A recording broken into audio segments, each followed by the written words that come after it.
Hello, good morning. Welcome to JoyNews Desk. We're coming to you live from our studios in Kokomlemle. Coming up this morning, Finance Ministry and Ghana Revenue Authority commit Ghana to a 10-year contract worth over $1 billion, which is not benefiting the state. We'll bring you details of a revenue assurance contract to SML Ghana, a company that has admitted to making false claims about its services and savings to the government.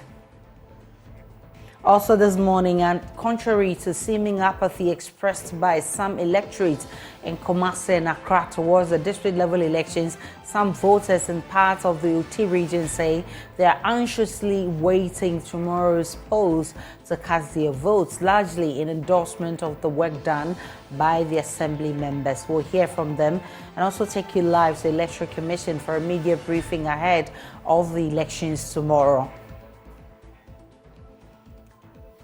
And in part 3 of Ghana's Schools of Shame series, we'll tell you about the Trafiano Primary School sandwiched by a community cemetery and a livestock pen, and they're able to concentrate during lessons. JoyNews' Ablandi Souza finds out. And it's 6 days to Christmas. How are you getting ready for the festive season?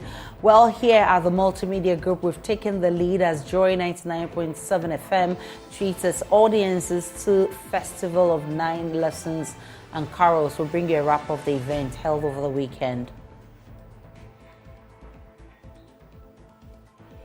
Let's settle for the details.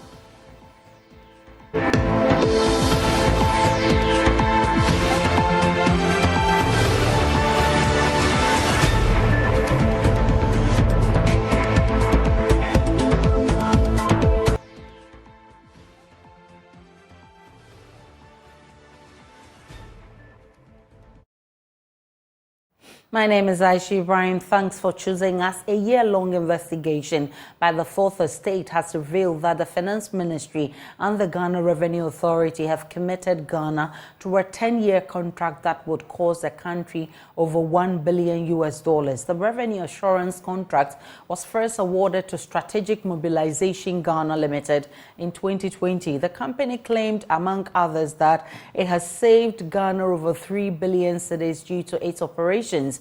When the Fourth Estate confronted it with evidence, it denied making the claim despite having it on the company's website, even as of this morning. Here are excerpts of the investigative piece. The company started operations in 2020.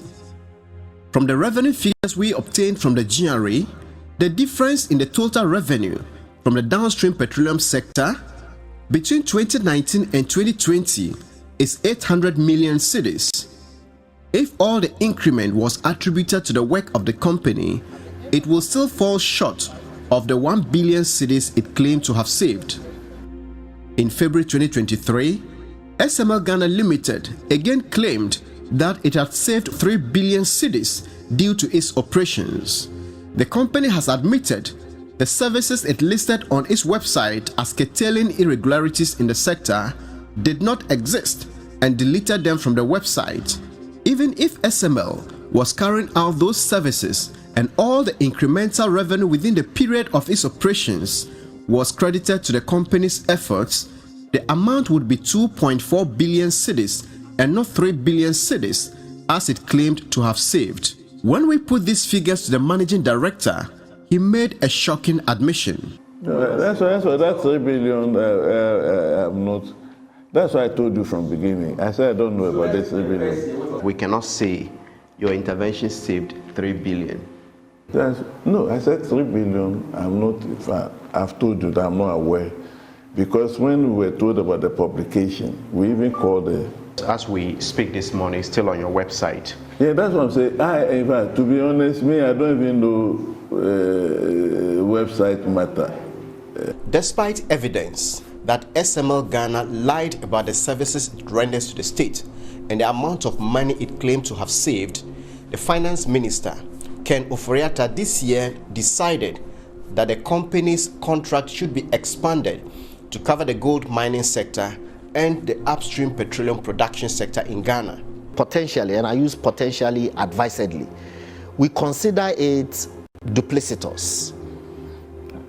However, we have agreed that we want to meet with them and understand the real rationale for which they also want to do an automatic tank gauging system. It doesn't matter if their automatic tank gauging system is supposed to gauge the tanks at the depots, whilst our system gauges the tanks at the filling stations. At the end of our second day at SML Ghana, however, we were convinced that the company, with the help of Ghana's media, had made false and unsubstantiated claims and is paid millions of cedis in a deal that appears to lack value for money.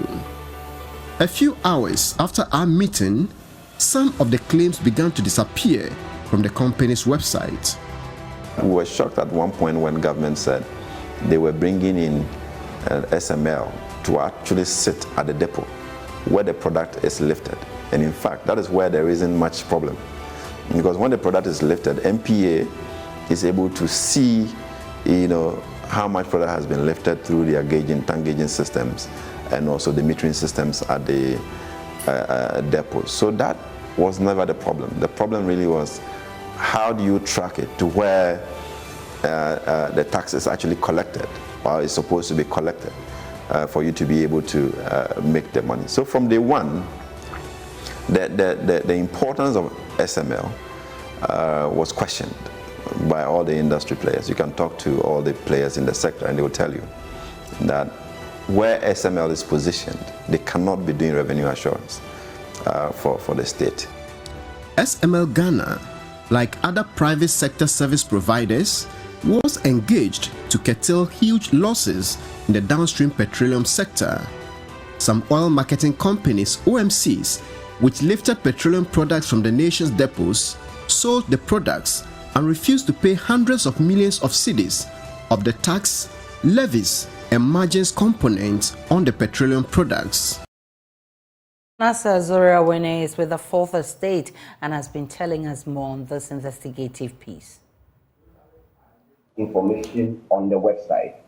What we did was, after going through this system and then confronting them, we realized that they weren't doing it and they couldn't defend it. We first asked the GRA officials who were with us when we went to interview them, and they said no, SML couldn't be doing any of those things.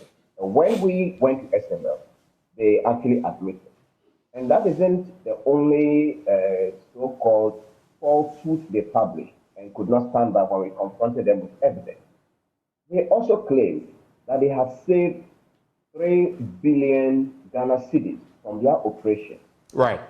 If you care to know, the finance minister was the first to make this claim. And Opriata commissioned the operations of SML and mentioned at that function that the SML had been brought in to solve a problem that was making Ghana to lose between 2 to 3 billion cedis. This was Ken Opriata in 2020, and it's on the website of SML as we speak. So it wasn't strange that this company started bandying figures around. It was on the front page of Daily Graphic, banner headline. When we confronted them, our point was that we took the revenue figures from the GRA, and then we looked at the difference, incremental difference since they started operation. And the assumption was that they were even performing the under-declaration and the reporting and the diversion to curtail the losses, but they were not doing it, and they admitted and have since deleted the falsehood from the company's website. But even if they were performing these functions and they were saving money, it wouldn't be up to 3 billion. When we confronted the managing director of the company, Christian Tetesuki, with this information, he claimed that they didn't say anything and that the media got it wrong, and they even called the media to report or draw the attention of the journalists who made that report.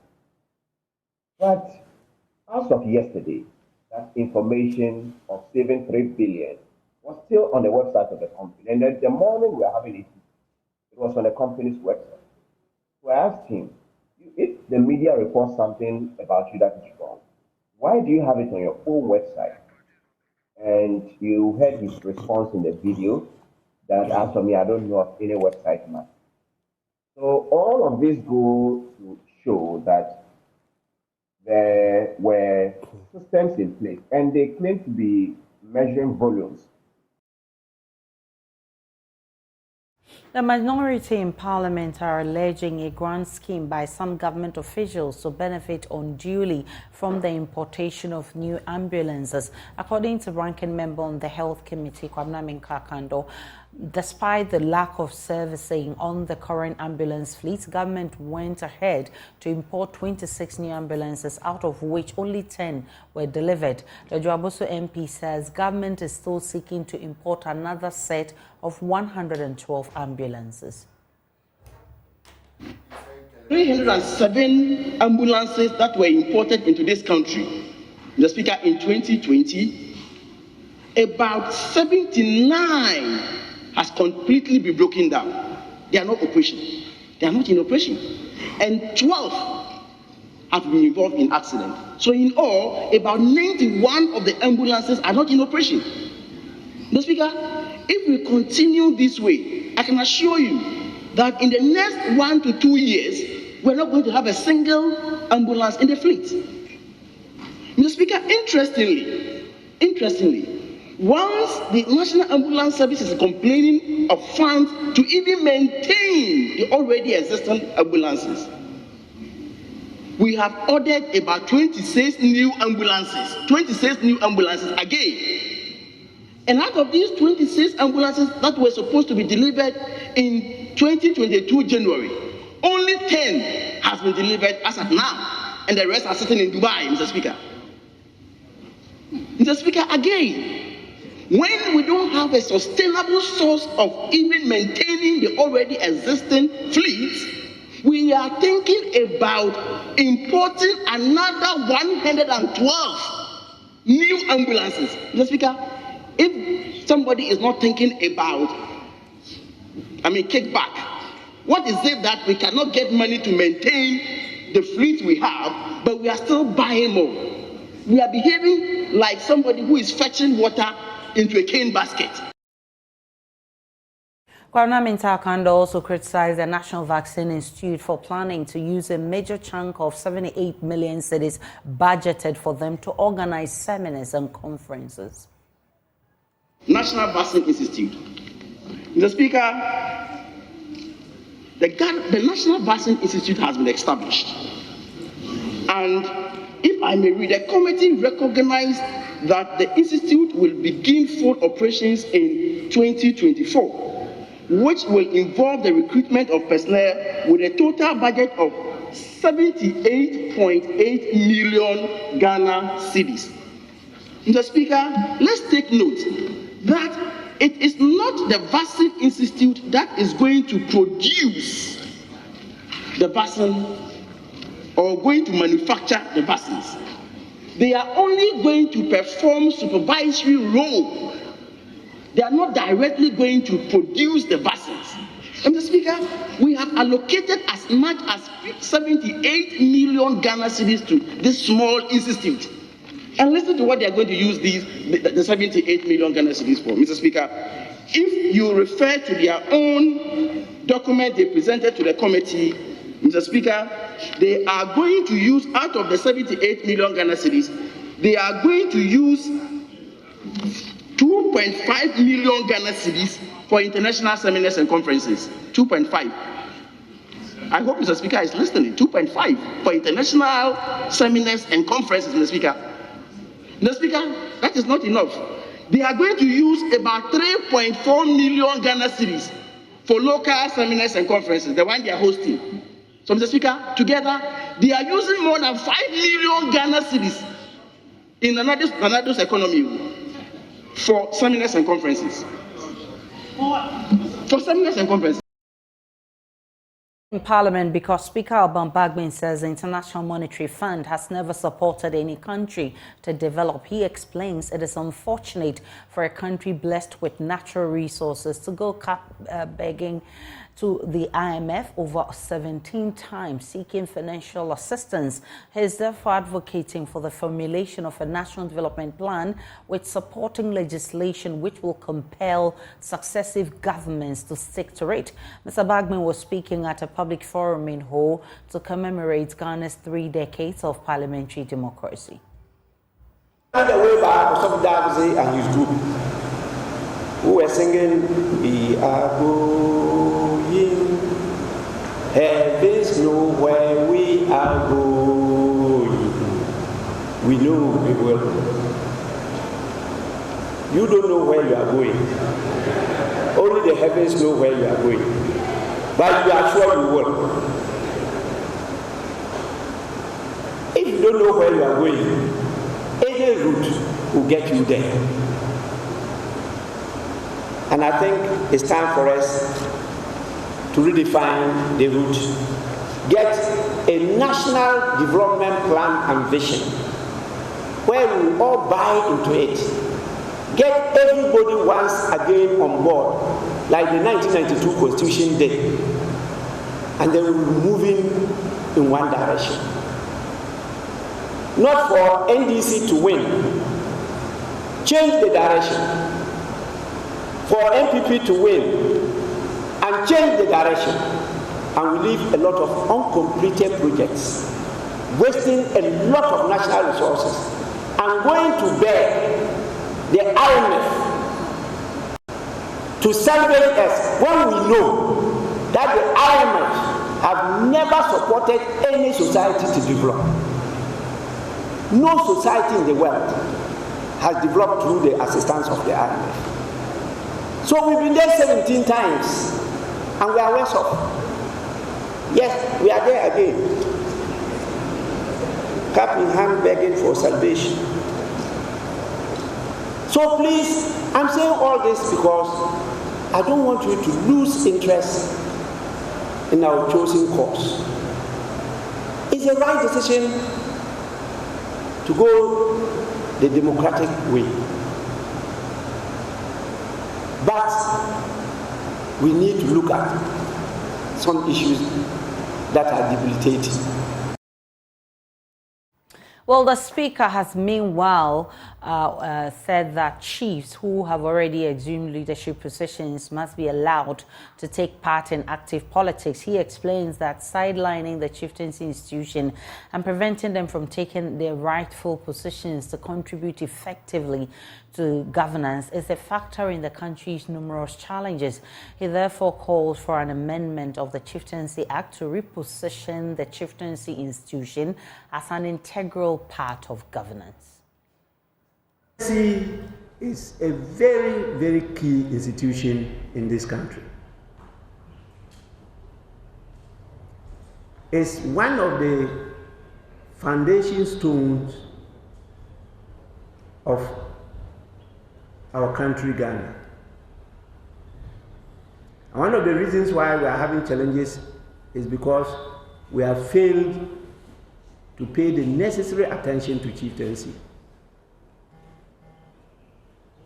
We haven't given it its rightful place of honor and glory.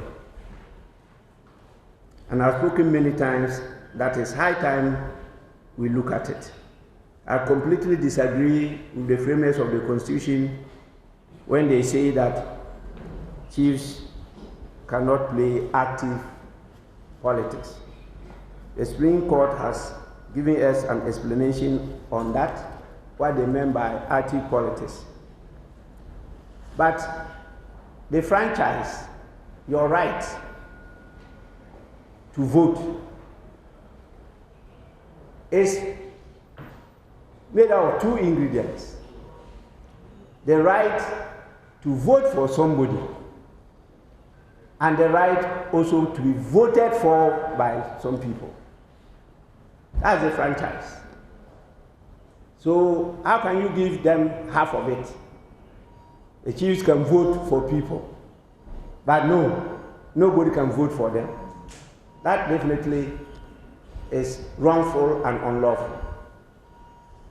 You can say it's constitutional, but definitely it doesn't sink well with the basic principles of human rights. And I think I have been, right out from its inception, totally against it. Because politics is about development and nothing else. Politics is from the word policy. And policy is crafted by all of us to lead us, to guide us, to develop us. Leadership is about leading that. And the chiefs are our leaders, elected and installed through a process by all of us to lead us to develop. And they are being now prohibited constitutionally from performing that role. That is oxymoron. It's contradiction in terms. These are some of the intricacies that we have to sit down to unroll. It's not right. So the Chieftaincy Act is something that we have to revisit. Well, a lot of the provisions in the Chieftaincy Act are contradictory because of the confusion caused by the Constitution. Let's have a conversation on this. I've been joined by a constitutional lawyer and former chairman of the Constitution, Legal and Parliamentary Affairs Committee of Parliament, Inusa Fuseni. I'm grateful for your time, sir. Thank you, Aisha. How are you? Doing very well, thank you. The Constitution clearly states what we should do when it comes to chiefs and active politics. It says they should stay away. What do you then make of this call coming from no meaner person than the Speaker? Well, Aisha, I think that having introduced this topic, I need to congratulate you because you are now a lawyer. And so you have an idea about what the Constitution says. Now, congratulations for being a lawyer. I'm not a lawyer. Mr. Fuseni, I'm not a lawyer yet. You are not a lawyer yet? Yes. But you are at the law school? Yes, I'm getting there soon. Very well. Now, so I pray for you to get there. Amen. I think that we as a people decided very early, and particularly after the first Republican Constitution, to installate the chieftaincy institution against political manipulation and political participation. We did that because of our experiences in the First Republic.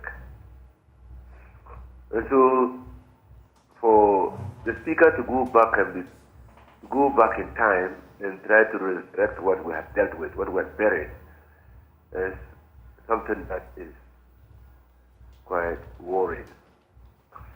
Now, it is the institution of chieftaincy that is insulated against political participation. It is not a chief. Now, if you are a chief and you want to play politics, you abdicate your position. You abdicate your position. But because of the important role of the institution of chieftaincy in fostering unity, cohesion, leading social development within our traditional areas. That is why the framers of the Constitution in their wisdom said that you can't play politics, active politics, while sitting on the stool or the skins. And the Supreme Court has, as recently as 2 months ago, affirmed that decision,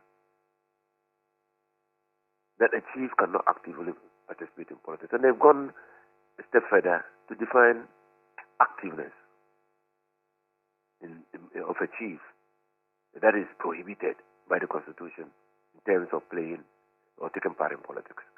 And so I don't think that this matter has been buried. The hatchet has been buried. We need as a people to protect the institution of chieftaincy. In fact, the country where we learned our democracy from, the Queen does not play active politics, does she? But she was the sovereign, and I think she is still the sovereign. But when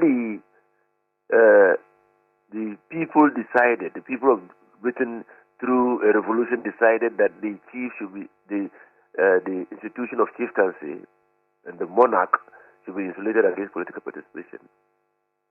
So it was, and so it is.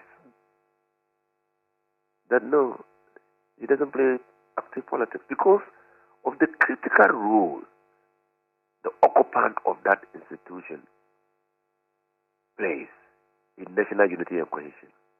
And so to suggest that we as a people should allow chiefs because they lead us in our various communities to take part in active partisan politics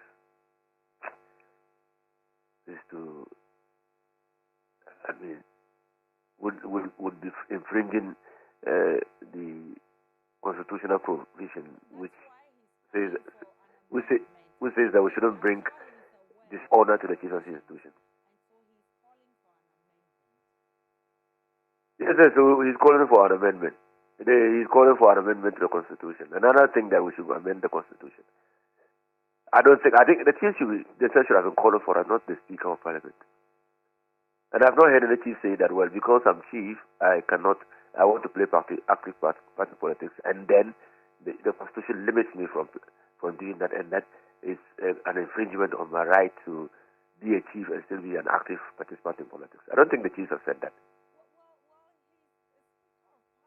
If he feels that the chiefs are not being utilized, I mean, if you listen to the speaker, he says that the chieftaincy institution should be central to our development, but he feels at this, with this arrangement, we are not really making good use of that institution. What I'm saying is simple. I'm not talking about the institution. You are talking about the occupant of the institution. You are not saying that we should make the chieftaincy institution partisan, so that we appoint people to occupy various stools and skins based on their support for various political parties. That's not what you are saying. You are saying that chiefs must be allowed to play politics. That's what you are saying. That's what he's saying. Because we don't elect people to the chieftaincy institution based on their support for a political party, one political party or other. So the chieftaincy institution itself as an institution is insulated, and nothing prevents a chief from playing politics. If a chief wants to play politics, he abdicates his position. You leave the skin or the stool and go and play. And there have been numerous cases of chiefs who have abdicated. There are many to play politics, and there are many chiefs who have decided. And the recent case is the Govt chief. He was in parliament, and so when he was made a chief, he decided that you would take that position, the chieftaincy position, and so left parliament. There are others who have left the skins and come into partisan politics. But that institution, the sanctity of that institution should be protected. Just like all over the world, the sanctity of the institution, chieftaincy institution, wherever chieftaincy has a role in uniting the people, in serving as a symbol of statehood, that institution has been insulated against partisan politics. Let me bring in Dr. Afasante. Doc, a recent case has further stamped the provision in court, in which the court was also, after the interpretation, was a bit flexible by saying that you can praise or criticize government, but you must not openly declare support or show any political color. Is it not good enough? Are chiefs not already playing their roles as an integral part of governance? Chiefs, the role that they achieve is political because the institution is a political institution. But we are saying that we are not bringing them to the forefront of what? Partisan politics. That is distinct.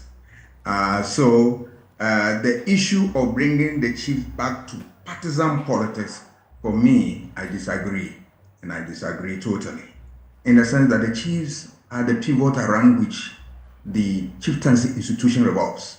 In fact, They are the cultural embodiment of their people. So you can imagine a chief who has openly declared that he is for party A and I am against it. What will happen? The call for unity, the call for, all the good things you can think about, if there is no partisan politics, will elude us. Because now, the chief is even going to expose himself the more to the vagaries of the political weather. And here I am talking about the nature of politics that we have all over the world. Politics is divisive, but I'm talking about partisan politics, it's divisive. It is also conflictual and sometimes antagonistic. We know all these things that have characterized politics. So you can imagine a chief who has declared himself that he's for this party. People will come at him. And you can imagine these big chiefs and any chief that is being insulted, is being attacked and all that. Let us remember that that aspect of politics which is dirty is in and is all over. Is that what we want to expose our chiefs to? No. The speaker talks about the issue of, why is it that the chiefs have the right to vote, and we have taken another aspect of the right that be voted for. All right, nobody has taken that right away, which my friend and brother, Mr. Fuseni, alluded to earlier on. That office, we are saying that if you want to be part, you are so convinced that you have something to share in the partisan manner, and you want to be partisan political entity or animal, why you abdicate, leave your seat, and you come into it. All right, but you can be in that office, which is sacrosanct, and all us together, you want to be there and play partisan politics, then it's going to be a problem. And I disagree, because if you look at civil servants, that right, the speaker said that you are taking part of their right. But look at civil servants, they are not supposed to play at partisan politics. But, they vote. But except that, they can't be voted for unless they resign. Security officers, have we infringed upon their right? No. So that is the issue. Imagine Supreme Court judges who are what?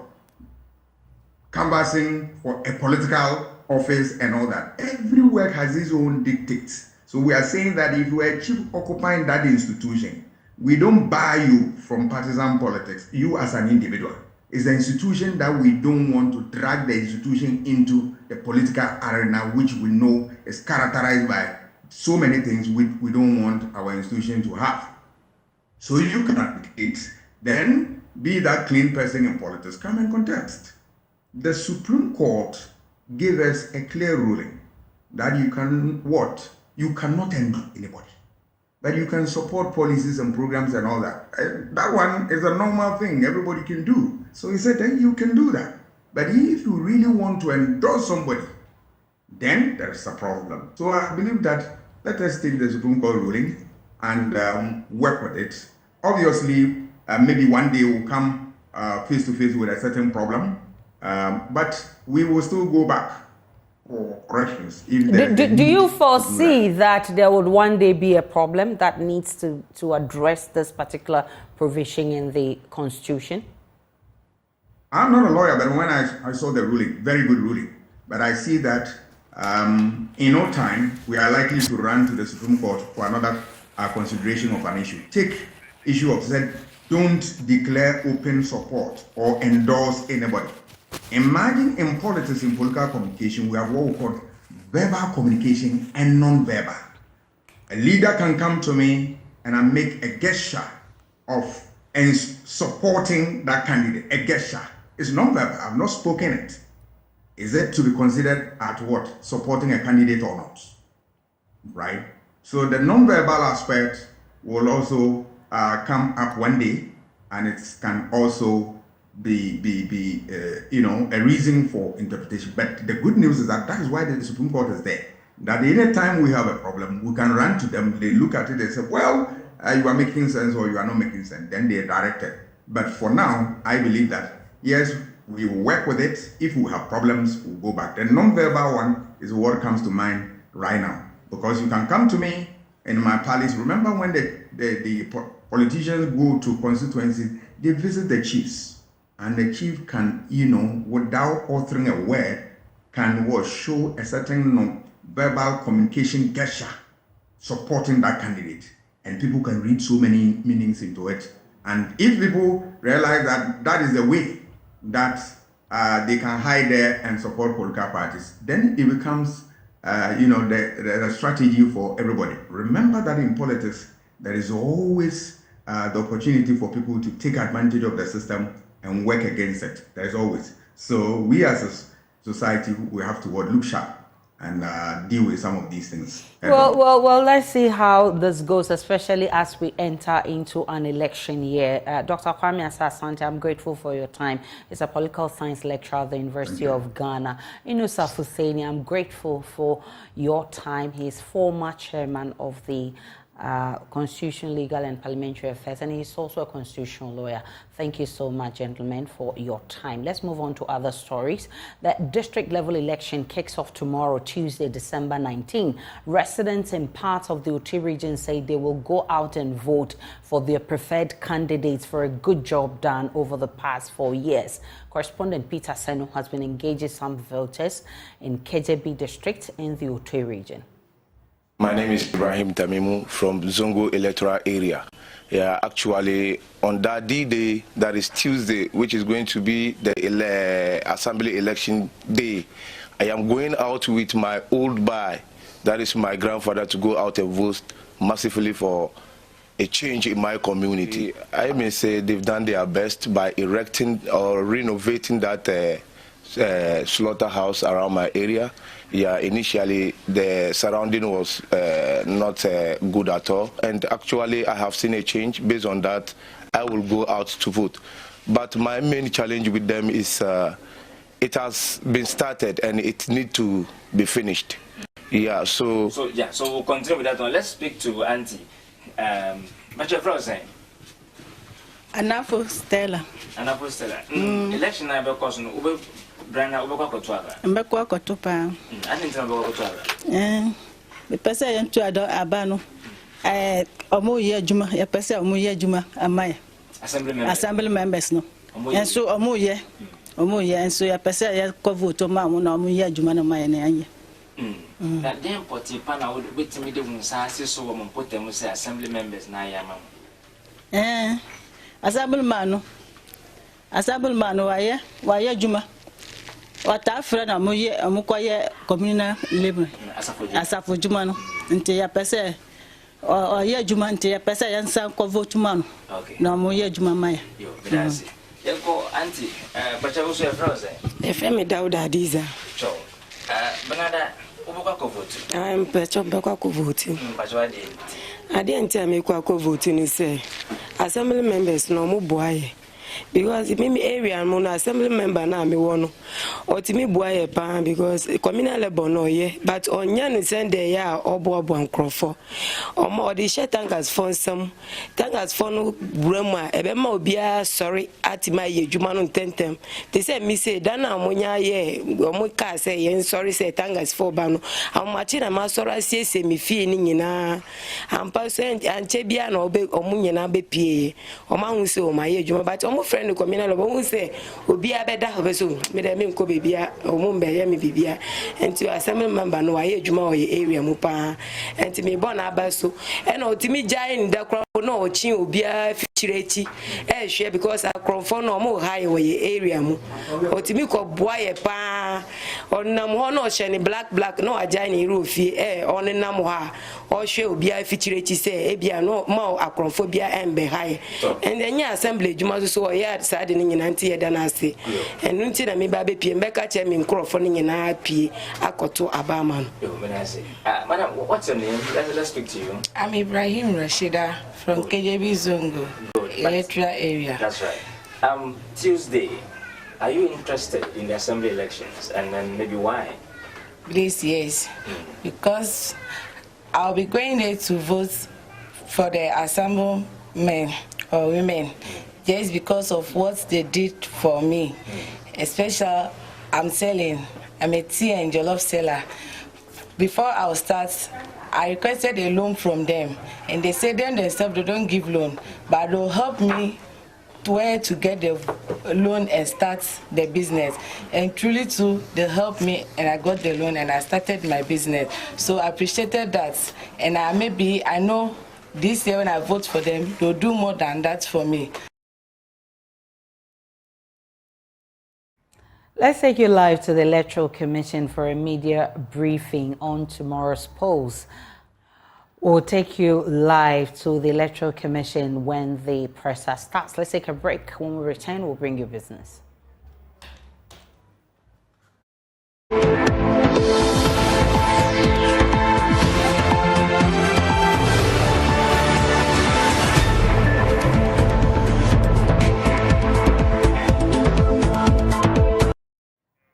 And on part 3 of our Schools of Shame, we're embarking on a journey to an extraordinary Tafiano DA Basic School, where the serene landscape of a cemetery sets the stage for the daily challenges faced by educators and learners. Due to the deplorable state of the junior high school block, pupils find themselves struggling to find moments to concentrate and learn. How can you focus with the bleating from goats, conversations from passers-by, and moving cars? Sarah Mablaji Souza has this week's episode of Ghana Schools of Shame as we explore the unique challenges faced by a school wedged between the calmness of a cemetery and the liveliness of a sheep pen. Nestled in the heart of Tanfiano, a serene village in the Nkranza North District of the Bono East region, is the Tanfiano DA Basic School, a school with a unique set of challenges. It is the first school I have seen that serves as a burial ground and a sheep's pen. Yes, a cemetery and sheep pen sandwiched school, or describe it as between the final resting place of the departed and the bustling activity of a sheep pen.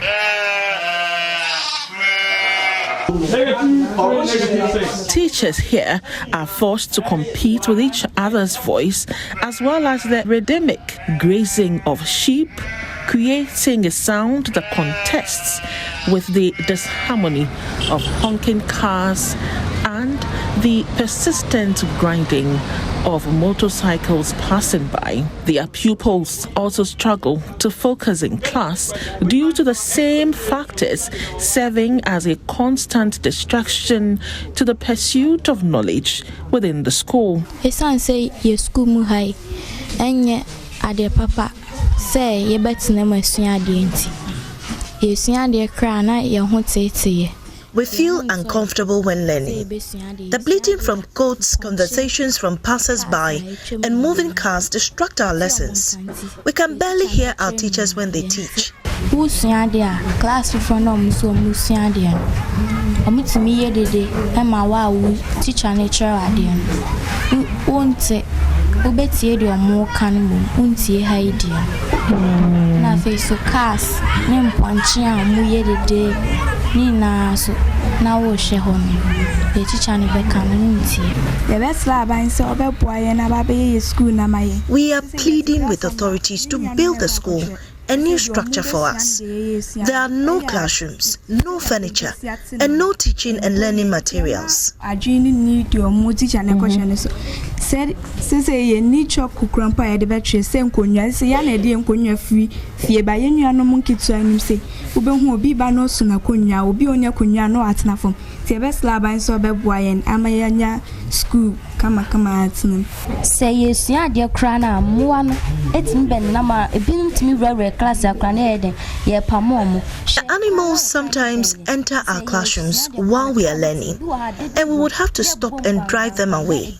Our attention is always divided because while listening to the teacher, you're also tempted to focus on conversations and activities going on outside.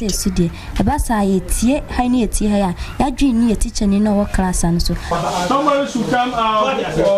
I decided to experience it for myself, so I pitched camp at the footing of the junior high school JHS1 class, and I could hear everything.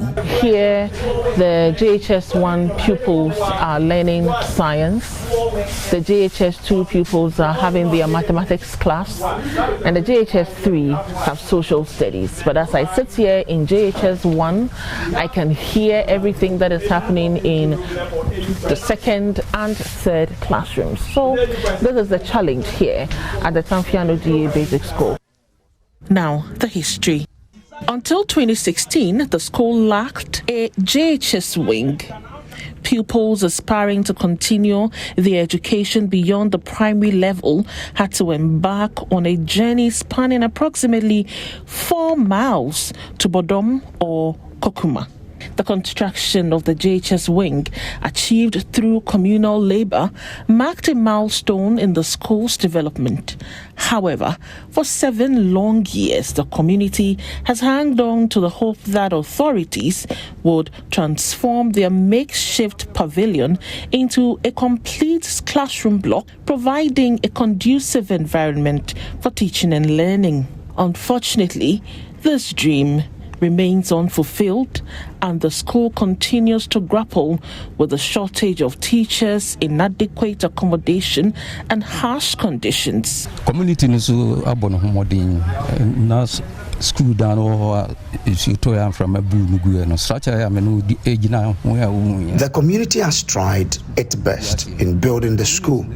The current classroom they are using was built by the community. Bungalow so community no and aboa na am say community no holding so say abansu.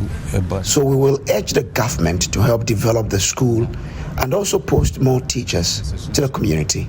Say in teachers beka more problem Emma bribia teachers no shower han say you supposed to be bad.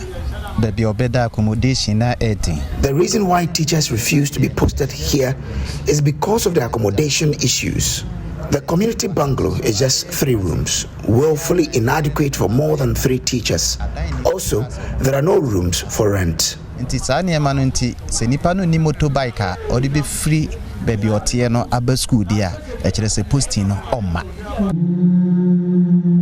The pervasive fear of ghosts haunts some pupils.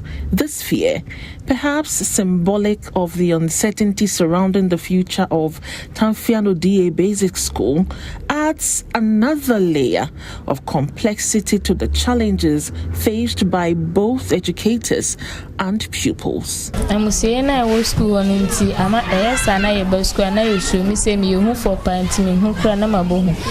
are scared due to the closeness of the cemetery. We always get drenched whenever it rains because of the leaking roofs. We need help. Our back-to-back hits from some of Ghana's finest gospel acts. Patrons got some good musical treatment at the Joy FM 9 Lessons and Carols last night. Joe Metal, Celestine Donko, Perez Music and Neo Kind took participants on an exciting journey with thrilling performances of their hit songs, interspaced with scriptures reading from captains of the industry. Well, if you missed it, my colleague James Savaji has wrapped it for you. For unto us a child is born, unto us a son is given, and the government will be upon his shoulder.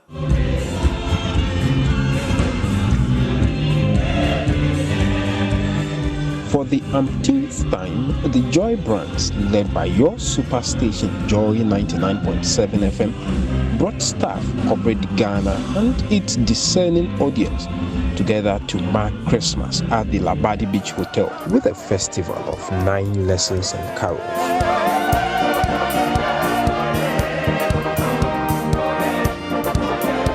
The night was set to a good start with a melodious performance by the Grace Chorale International, bringing many to the dance floor, including Nana Udiasa, the first Lexus Bill.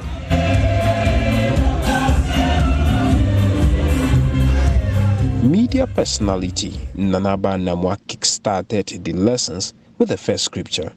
So he said, I heard your voice in the garden, and I was afraid because I was naked, and I hid myself. And he said, who told you that you were naked? Have you eaten from the tree of which I commanded you that you should not eat? Then the man said, the woman whom you gave to be with me, she gave me of the tree and I ate. The sensational Perez music then took to the stage to thrill participants with one of his signature tunes.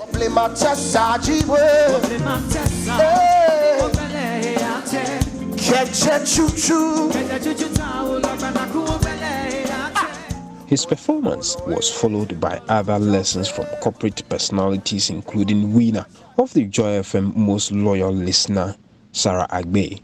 Blessing, I will bless you, and multiplying, I will multiply your descendants as the stars of the heaven and as the sand which is on the seashore. He was not that night, but was sent to bear witness of that night. And having come in, the angel said to her, Rejoice, highly favored one, the Lord is with you. Blessed are you among women. In his exaltation, Bishop Clyde Maud from the Action Chapel urged the Joy brand to maintain the high level of standard in its delivery. As promised, Celestine Donko and Neokine also treated fans to some thrilling tunes from their collections.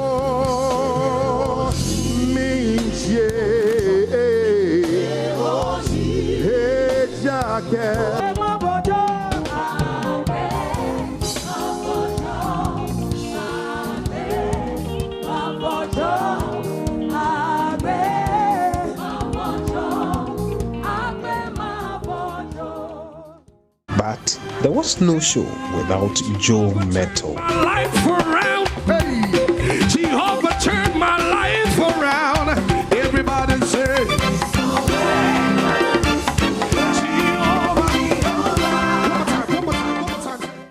I also would like to use the opportunity to introduce you to the rest of the programs we have coming up for the year.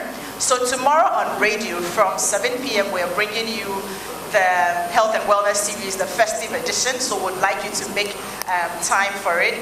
And then we have the big event coming up, which is on the 26th, the Joy FM Family Party in the Park. We're going back to Ibury Gardens. Please, I thought you were going to clap for that. We're expecting over 4,000 of you there, so we all can party and have fun with the family. And then come the 5th of January, we have the Joy FM 90s Jam coming up. We're in church, so we can tone down on that for now. When we're saying the words of thanks, we can actually talk about the 90s Jam proper, but it's coming up, so we want you to prepare for it. Well, patrons say they want more after that thrilling night. That's how we wrap up the bulletin this morning. My name is Aisha. Log on to myjournline.com. There's more of the news and updates of all the developing stories.